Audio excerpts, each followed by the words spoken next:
বলেছিলাম না ১ মিনিটে ভিডিওটা কমপ্লিট হবে না, অ্যাকচুয়ালি ২ মিনিটেও কমপ্লিট হবে না। 100% স্বাধীন ইভেন্ট অর্গানাইজেশনটাই এরকম। কি করব বলো? তবে সৌমিতাদি, অরুণবদা খুব খুশি নিজেদের দুজনকে পেয়ে।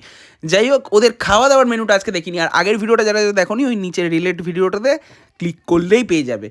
যাই হোক, অনেক কিছু আইটেম ছিল। পোলাও, মাটন, চিকেন, তার সঙ্গে ভেটকি, তাওয়া ফিশ, গলদা চিংড়ির মালাইকারি, এত আইটেম কি আর বলবো। আরে ফুড ফেস্টিভ্যালের ওনার বলে কথা।